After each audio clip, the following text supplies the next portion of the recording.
আচ্ছা দেখো, organic chemistry কয়েকটা কোশ্চেন দেখো। দেখো এটা স্টিরিও কেমিস্ট্রি কোশ্চেন।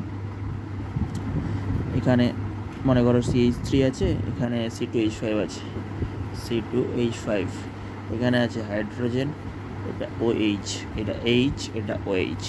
ওকে, নিটা জয়েন্টের অ্যাপ্লিকেশান এগুলো সব ওকে।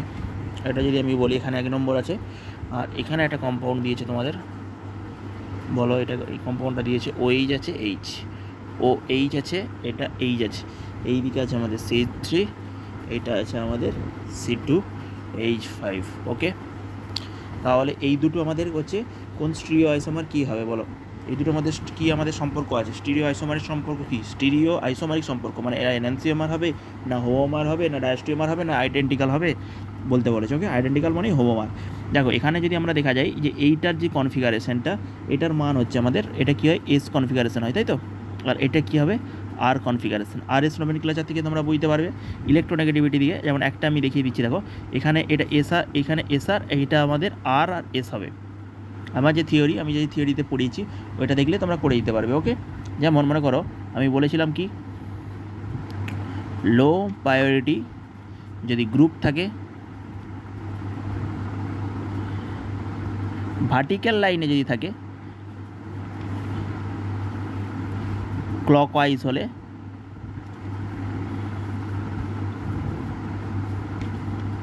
আর।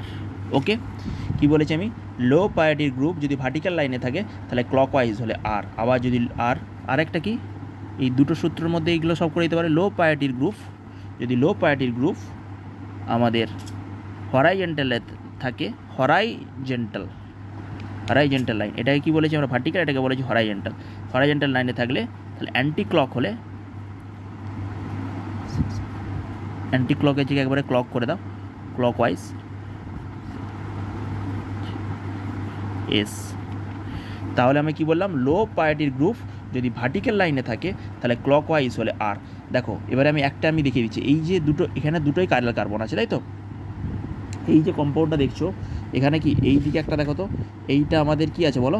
এইটা আমাদের হাইড্রোজেন আছে, এটা OH আছে, এটা CH আছে, রেস্ট অফ দ্য পার্ট আছে। তাহলে এইটা আর এই কার্বনটা, এই দুটো আমাদের কাইরাল কার্বন। তাহলে কাইরাল কার্বনের নোমেনক্লেচার আমরা কী করি? RS করি। কাইরাল কার্বনের নোমেনক্লেচার আমরা কী করি? RS করি। তাহলে এখান থেকে দেখো যদি আমি এটা নাম দিই 1, ইলেকট্রোনেগেটিভিটি আমরা দিয়ে দেখি, তাই তো ফার্স্টে? তাহলে অক্সিজেনের ইলেকট্রোনেগেটিভিটি বেশি। তারপর এই দিক থেকে গেলে দেখো তো এইটা 2 হবে, এইটা 3 হবে। কারণ কি, আমাদের এখানেও কার্বন আছে, এখানেও কার্বন পাচ্ছি, কিন্তু কার্বনের পরে কে আছে গো? কার্বনের পরে আছে অক্সিজেন, কিন্তু এখানে কার্বনের পরে কে আছে? হাইড্রোজেন আছে। তার মানে এইদিকে আমাদের 2 হবে, উপরে আমাদের 3 হবে, আর সবসময় হাইড্রোজেন 4 হয়। তাহলে এটা কোন দিয়ে ঘুরছে? 1 2 3 ক্লকওয়াইজ ঘুরছে। আর হচ্ছে আমাদের যে এইটাকে বলি আমরা কি? হরাইজেন্টাল লাইন, এটাকে বলি আমরা ভার্টিক্যাল লাইন। ভার্টিক্যাল লাইন কী হয়?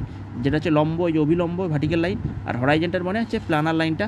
তাহলে এইটা দেখো ক্লকওয়াইজ ঘুরছে, লো প্রায়োরিটির গ্রুপ আমাদের কিসে আছে? হরাইজেন্টাল লাইনে তাহলে আছে, তাহলে এস হয়ে যাচ্ছে। দুটি সূত্র মনে থাকলেই এটা একদম জল ভাত তোমার কাছে। ওকে, ওয়াটারের মতো। কেউ একদম কনসেপ্ট একদম ভালোভাবে শিখতে হবে, একদম IIT লেভেলে শিখতে হবে। ওকে, তবে যে কোনো কোথাও আটকাবে না, IITও তো আটকাবে না, নিটও আটকাবে না, 100 স্কোর হবে, একদম 100% স্কোর হবে। ওকে, তাহলে কী বোঝা গেল? এটা SR আর এটা করলে RS। তাহলে SR RS কী হয়? এইগুলো আমাদের কী কনফিগারেশন দেখায়?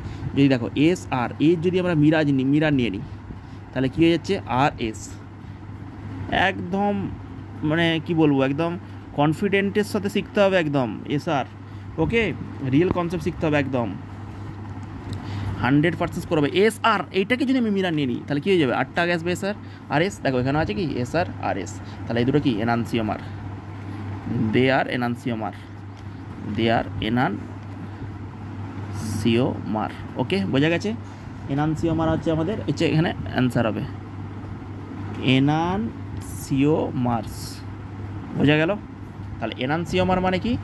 যার আমরা মিরার ইমেজটা পাই, যেটাকে আমরা মিরার নিতে পারবো, যার সেটাকে কি বলবো? মনে করো এই যে মিরারটা নিলাম, এরপরে আমি এসআরের উপর আমি RSটাকে যে চাপিয়ে দেবো। এই মলিকুলটা কি দেখো, এইটাকে তো আমি মিরার নিলাম, মিরার নেওয়ার পর এই মলিকুলটাকে কি আমি এর উপর চাপাতে পারবো?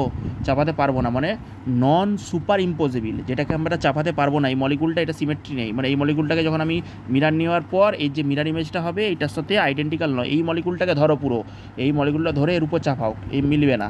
দেখো ওইগুলো অপোজিট সাইডে হয়ে যাবে, তাহলে মিলছে না। তোমার হাতের দুটো তালু কি একসাথে মিলালে কি হচ্ছে? হাতে তালু দুটো, একটা হচ্ছে দেখবে বাঁ হাত, একটা হচ্ছে ডান হাত একসাথে। এবারে যদি এটাকে উল্টিয়ে তালু দুটো হাতের তালু দুটো মিলাও, তাহলে মিলিয়ে মনে করো এটা হচ্ছে আমাদের গোল আছে একটা, আর একটা গোল আমি উপরে দিলাম, তখন মিলবে সাইজের সাথে গোলের উপর। তখন এটা কী হলো, একটার মিরার ইমেজ আর একটা ফুটবলের মিরার ইমেজ ফুটবল হবে। ওকে, সেরকম কী হবে, সেটা হচ্ছে সুপার ইম্পসিবল মিরার ইমেজ পেয়ে যাবো। কিন্তু এখানে দেখো নন সুপার ইম্পসিবল, মানে এইটা এটার উপর পড়ছে না, নন সুপার ইম্পসিবল হলেই এনান্সিওমার হয়ে যাবে। ওকে, নন সুপার ইম্পসিবল যখন মিরার ইমেজ, এইটা যদি আমি মিরার ইমেজ মনে করি, এখানে CH3 এইটা আছে, এইটা এই মলিকুলটা যেটা আমার মলিকুলটা মিরার ইমেজে পেয়েছি, সেইটাকে আবার এর উপর চাপাবো, চাপালে দেখো এইচের উপর কি আসবে, এইচের উপর আসবে এই ওইচগুলো, তাহলে এটা নন সুপার ইম্পসিবল। মানে কি, এটা নন সুপার ইম্পসিবল, মানে এটা আমাদের এনান্সিওমার।